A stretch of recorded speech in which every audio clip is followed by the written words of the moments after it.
Imagine dedicating your life, I mean really dedicating it, to something you're passionate about, Huh. only to be told, point blank, nope, that's not viable. You need to pivot completely. How would you even react to that? That's a tough one. Right. Well, today we're going deep into the truly extraordinary journey of Santiago Veros. He is a choral composer from Argentina, and honestly, his story is just this incredible testament to perseverance, ingenuity, and, you won't believe this, the unexpected power of a really well-placed Google search. Seriously, the Google search part is amazing. It is. So our sources for this deep dive, they come directly from Santiago himself. His own narrative, biographical info, gives us a really personal look. And our mission today is basically to unpack how Santiago, born into pretty humble beginnings, navigating actual speech difficulties, facing cultural barriers, how he defied all of that to become this internationally recognized composer. Yeah, it's a fantastic illustration of how, well, raw talent, sure, but combined with really strategic networking and just refusing to give up, Yeah. how that can forge an incredible path. It's exactly. Okay, so let's unpack this. We'll start right at the beginning. Trace Santiago's really unique childhood back in Argentina. And what's fascinating here, I think, is how those early influences, even things that seem totally unrelated, they sort of lay the groundwork for a life in music, and how he leveraged all of it later on. Absolutely. So Santiago Veros, born March 10th, 1990, Caseros, Buenos Aires province, Argentina, the area known as the Conurbano Bonaerense. Right, and his family background is pretty key. His mother, a sociologist, even got a master's in demography. Impressive. Yeah, and she achieved her degrees, sociology, and a geography professorship during a really difficult time, the Argentine dictatorship, 74 to 82. Wow. How? Well, Santiago credits Argentina's high-quality, free public education system, which is a major factor. His father, meanwhile, was a drummer who later became a music educator. Well, music was definitely in the family. It was, but financially, things were tough. Santiago describes them as living very, very tight, lower middle class. And there was this period where his mother wasn't allowed to work. He attributes it to the prevailing machismo of the time. So they were really just relying on his father's income as a drum teacher. That sounds incredibly stressful for a family. Yeah, and it seems like it contributed to his parents separating when Santiago was about 7. The economy was definitely a factor. Oh, But great. here's where things shift. His mother, despite those earlier limitations, she just jumped into action. Got 3 jobs, like immediately. 3 jobs. Wow. And it dramatically improved their situation. By the time he was 10, they'd moved into this large house in a place called Ciudad Jardín. His mother bought it herself, really proudly painted it yellow and red, right on a main avenue. That's quite a turnaround. It is. And he tells this anecdote from the tighter years where the 3 of them, his mom, his brother, and him, would actually vote on how to spend their last 10 pesos for the month. Like $10 back then. Exactly. Like, should we watch a movie with hot chocolate and pastries? Or, some other plan, a family meeting for $10. Imagine. That must instill a certain resourcefulness. Definitely. And musically, he was immersed from day one, literally from the womb, hearing Pat Metheny, Egberto Gismonti, Astor Piazzolla. Wow. Later on, influences like Charlie Garcia, Fido Paez, Luis Miguel, tons of Brazilian music, Tom Jobim, Vinicius de Moraes, plus instrumental jazz like Weather Report, Jaco Pastorius. So really eclectic mix. Totally. And his toys weren't just toys. They were drums, guitars, pianos, even a clarinet. He's playing with them from age 4, not even realizing their instrument. Had his first rhythmic notation class at 5. That's an unbelievable start. It sounds like music was just breathing for him. Pretty much. And then around age 7, a really poignant thing happened. His grandfather passed away from prostate cancer. Oh, that's tough. Yeah. And Santiago inherited his grandfather's guitar. Right around that same time, he met Valeria Pelka. She became his first guitar teacher and, amazingly, a lifelong friend. A key connection. Huge. Valeria actually started dating his father, and Santiago says she essentially adopted him and his brother, became like a full-time tutor, really fostering his musical growth. That's incredible support. It is. And this period also highlights a really significant personal challenge he faced, which, interestingly, became a kind of superpower later. Oh, yeah. What was that? He had a mild form of childhood speech, apraxia. It's a neurological thing, makes it hard to coordinate the muscle movements for speech. The talking was difficult. Yeah, and that made socializing tough for him. Music really became his main way to connect with people. Ah, okay. That makes sense. And then at age 10, he started phoniatry. That's the study and treatment of voice and speech issues with a specialist named Miriam de Broci. This gave him his first real deep understanding of the phonatory apparatus. You know, how the voice box and vocal cords actually work. So the challenge with speech actually led him to study the mechanics of voice. Exactly. It wasn't a setback, it was like a pivot point. And you know, sometimes our biggest perceived weaknesses or these detours we take, they actually become the foundation of our unique strength, right? They guide us to unexpected areas of expertise. That's a really powerful insight, and it kind of sets the stage for his education, which was, let's just say, unconventional. Definitely unconventional. At just 10 years old, he forms a garage rock band with older kids, his brother's friends. 10, seriously. Yeah, and they actually did well, recorded an album, competed in this regional music thing, the Bonoresta Musica. Wow. And he had this deal with his parents, basically. School years for music, full focus. Then summer, December to March, down there, he crams all the regular school subjects in what they called free modality. So homeschool himself in the summer. Pretty much. And between 12 and 14, he's the guitarist for a jazz trio, playing festivals. That's just incredibly precocious. Right. But his creativity wasn't just music. At 13, he's dreaming of being an orchestrator, but he's also into painting, pottery, ceramic sculpture. Wanted to go to a fine arts school. Okay, multifaceted. Totally. But then practicalities hit. The commute would have been 2 hours each way. Plus, his mom was working for UNICEF, way over in Panama, 12,000 kilometers away. Whoa, Panama. That's far. Super far. So fine art school was just impossible logistically. He ended up in this conservative Catholic school, totally unrelated to his interests or, you know, his general vibe. That must have been jarring. Yeah. But then comes this intersection of his personal journey and his art. He learns to speak properly around age 15. Ah, so the phoniatry paid off. Big time. And this newfound literal voice, combined with his mom being away so much, sometimes for years, mostly daily phone calls, which he calls her heroic act to provide for them, even if it looked like abandonment. Right, I can see that. Well, it led to him hosting these massive parties, huge wild parties at their big house in Ciudad Jardín. Parties, like teenage parties. Oh, yeah. He called them permanent pajama parties, or piñas, these traditional Argentine gatherings. Hundreds of people sometimes. Hundreds at 15, 16. Yep.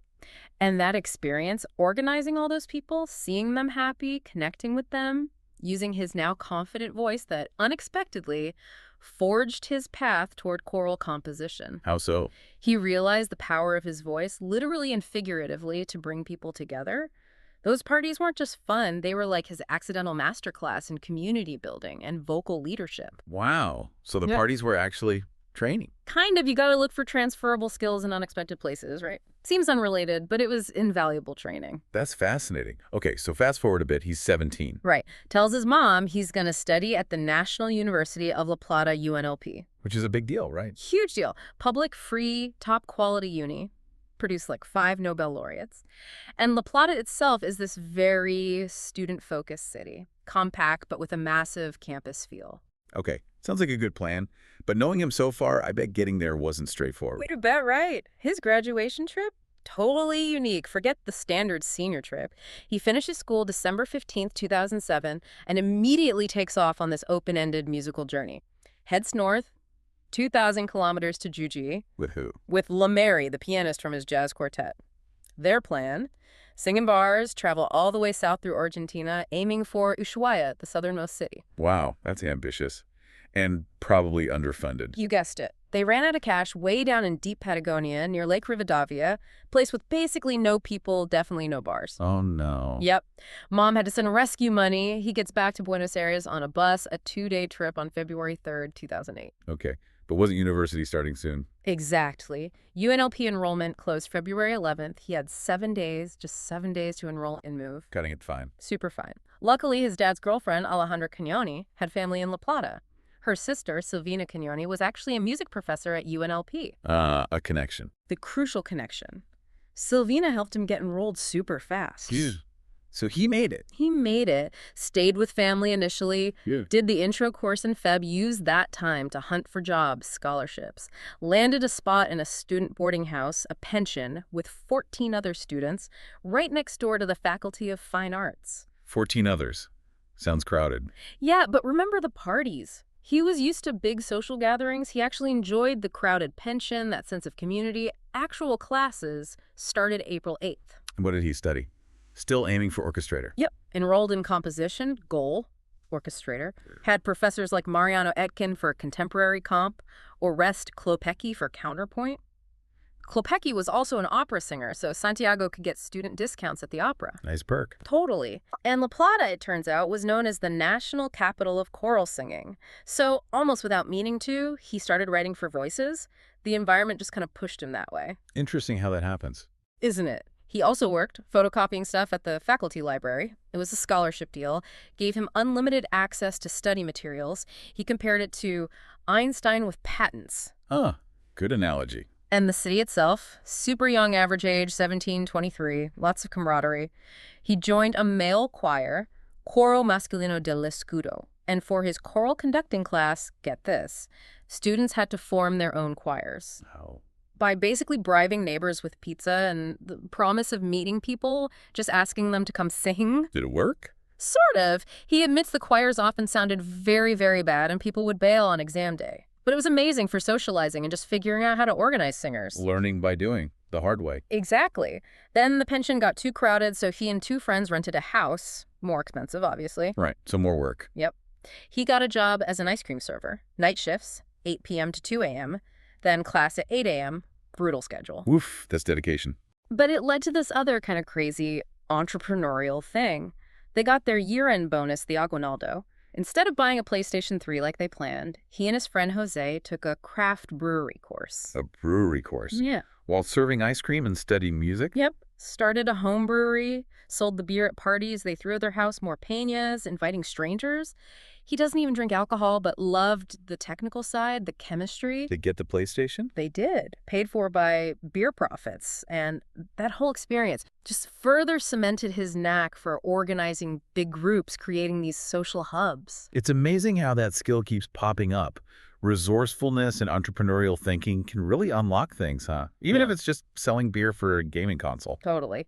Okay, so 5 years of university flyby. It's 2013. He finishes, goes home. I know. Success. Depressed and jobless. The reality hit hard. His most marketable skill, he felt, was serving ice cream. Oh, man. After all that work. Yeah. He actually posted on Facebook basically asking for help. Like, how do I become a professional composer? Wow. Just put it out there. Yeah. And that led to a connection through Martin Kalustian, a choir director, connected him to Atacora, the Argentine Choral Directors Association. Okay. Sounds promising. Well, the president of Atacora then, Marcelo Valva, gave him what Santiago calls a bucket of cold water. Harsh truth time. Uh-oh. What did he say? Basically, in Argentina, you can't make a living composing, full stop.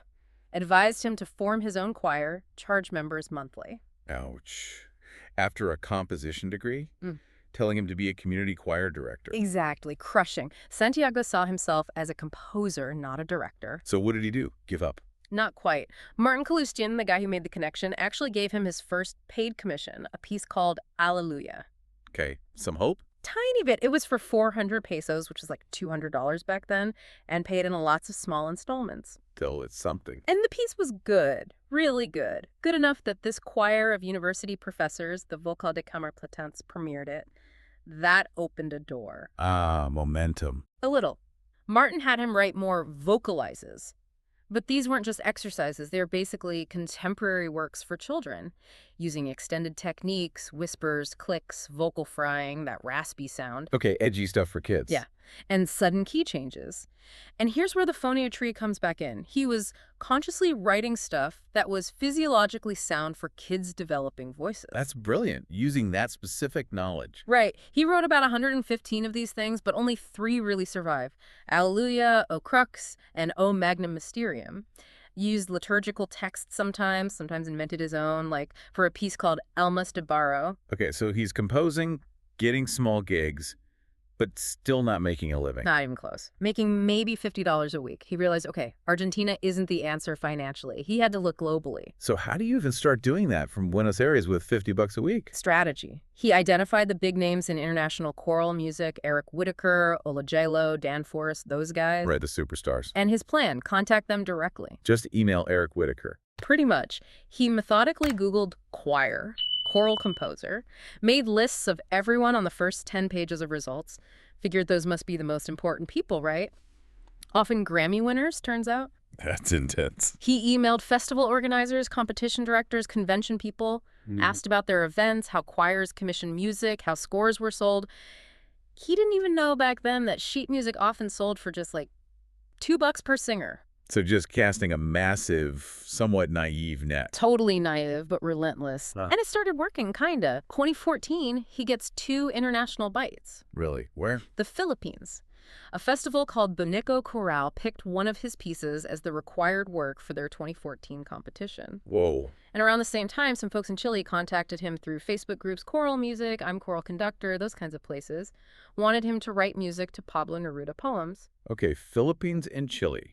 Not exactly the U.S. or Europe, but international. Exactly. His first 2 international gigs.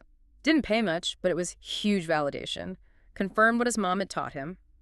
Sometimes the real money is working abroad. So proof of concept. What next? This is where the bad recordings come in. August 2nd, 2014, he gets the recordings from the Philippines competition. How were they? By his own account, as bad as Argentina's technology. So not great quality. Okay. So maybe keep those private. Nope. He sent them out. To all those high-profile contacts he'd been emailing, the ones who mostly ignored him. Sent the bad recordings. Why? Volume and statistics, basically. He figured if he sent enough, someone important might listen. And it worked. A few high-caliber people actually responded. Like who? Brady R. Allred, Lauren Allred's dad, and Julian Bryson in Florida. Major figures. Wow. And Santiago didn't speak English. Not really. He was using Google Translate for everything, but he started building relationships, asking for advice, feedback. It's a great lesson, right? Don't wait for perfection. Just get started, even with imperfect tools or recordings. Absolutely. Put yourself out there. Meanwhile, back in Argentina, reality bites again. He actually started a choral conducting degree between 2014 and 2015. Kind of resigned to Marcelo Valve's advice, figuring his future was maybe just directing amateur choirs locally. Bit depressing, given the international feelers. Yeah, but he kept up those Facebook chats with the global #1s, kept networking, and then another breakthrough. Ross Bernhardt, director at Texas A&M University Corpus Christi, decided to premiere one of Santiago's works, Entre Humanos, in the U.S. Okay, U.S. premiere, that's big. Huge, because before that, his main showcase pieces were these multi-track recordings he made himself, singing all the parts. Right, so a real choir in the U.S. Things are looking up. They are, and this really sets the stage for what Santiago calls the canonical event of his entire life, the Spain Symposium in 2017. The canonical event. Sounds dramatic. It really was. This symposium was like the culmination of everything, the ultimate test of his networking, his grit, everything. Okay, tell me about it. How did he even get there? He was still broke, right? Yeah. And didn't speak English. Exactly. Huge obstacles. Brady Allred told him about it in 2016. Major Choral Symposium, Barcelona, 2017. All the top conductors, publishers, record labels, everyone would be there. And yes, entirely in English. Nightmare scenario for him, language-wise? Totally. And financially. Seemed impossible. He was making maybe $250 a month, needed at least $1,600 for the flight, registration, living cheap, $15 a day. He only had $600 saved. So $1,000 short, plus the language barrier. Yeah. Seems insurmountable. But remember those Google searches back in 2013? Yeah. He'd actually already befriended the symposium organizers, Enric Ginesca, the Catalan Choral Federation people working with IFCM, the International Federation for Choral Music, because he'd emailed them years before. No way. That early networking paid off. Big time. They offered him a significant discount on registration because they already knew him. Okay, that helps. But still leaves the flight and living costs. Right. So he asked his mom for a $1,000 loan. Mom to the rescue again. With a condition, a very specific, very her condition. She's a demographer, remember? Stats-oriented. Okay, what was the condition? She'd lend him the money only if he could guarantee 100 meetings over the 10-day symposium. 100 meetings? Why 100? Her logic? Success rate is often 1%, so 100 meetings guarantees at least one commission, one success. Wow, that's pragmatic. And intense pressure. Did that freak him out? Seems like he saw it as a clear target. 10 meetings a day, 15 minutes each. Feasible, he thought. He just needed to make it happen. So how did he schedule 100 meetings with the world's top choral people without speaking English months in advance? Thousands of Google translated emails. That was between November 2016 and March 2017. Just relentless emailing. Did it work? Brady Allred booked a meeting immediately. That gave Santiago huge credibility. He could put Brady's name on his sign-up sheet, this Excel spreadsheet he was using. Smart move. Leverage the big names. Exactly. Brady also connected him with others. Morna Edmondson from Electro Women's Choir, Zemfira, Bernie Sherlock. Santiago would email people saying, Brady Allred is meeting me. Morna Edmondson is meeting me. Name-dropping strategically. Totally. And it worked. By March 2017, he had secured 115 meetings. 115. He beat the target. Yep. Showed the list to his mom. She Googled all the names, saw how important they were, and gave him the loan. He bought his ticket March 24th, swearing he'd sell a commission and pay her back. Incredible hustle. So the symposium itself, July 2017, he arrives. July 21st. Event starts the 22nd. Still doesn't speak much English. But then an angel appears. An angel. Jake Runestad, Emmy-winning composer, also happens to be fluent in Spanish. He basically became Santiago's translator for the whole event. Wow, lucky break. Huge. Jake also introduced him to a whole new circle. Jonathan Talberg, Todd Boss, Julie Dana, even the president of ACDA, the American Choral Directors Association. So he's suddenly connected at the highest level. How did he feel? He described it as this crazy mix. Intense fear, like being exposed, not having the right clothes, no money, but also immense happiness, euphoria, surrounded by the best choirs, meeting his idols, actually doing his mission. What about the publishers? Were they impressed by his 115 meetings? Initially, not so much. They basically told him, come back when you're famous. Ouch. Back to square one with them. Pretty much. But the connections were made. He went back to Buenos Aires with a stack of business cards, but still no actual commissions yet from the symposium itself. Okay, so the 1% rule hadn't quite kicked in yet. Not immediately. But then things started happening because of those connections. Philip Swan, director at Lawrence University Cantala Women's Choir, one Santiago thinks is among the world's best, premiered his O Magnum Mysterium. The piece that survived from the early days. Yes. And critically, they made a professional recording. It got 10,000 views online. Suddenly, his profile skyrocketed. The power of a good recording, after all those self-made ones. Exactly. That raised profile led directly to invitations. ACDA conference, Europa Cantat, the big European festival, both in 2018. Wow, major invitations. Huge. He premiered a piece called Crucifixus for male choir at ACDA in DC. And at Europa Cantat, he literally made history. First Latin American composer ever to premiere a work at that festival. Conducted by Angelina Nicolaidou with her Cypriot choir. That's incredible. History. And did he pay back his mom? He did. The commission from the ACDA premiere allowed him to pay back the $1,000 loan. Fulfilled his promise. Amazing. So by 27, he's really arrived. Yeah. Positioned as a really significant young composer, he just kept applying those networking techniques, started selling his scores through platforms like Music Spoke and his own website. And by 2017, 2018, he was doing it. Full-time, well-compensated composer, building experiences, tours, the whole thing. What a journey. So pulling it all together, his early music immersion, the speech challenge leading to vocal knowledge, the Crazy Parties teaching organization, the relentless networking, it all connects. It really does. Santiago's journey, from financial struggle and speech difficulties to being this internationally sought-after composer. Yeah.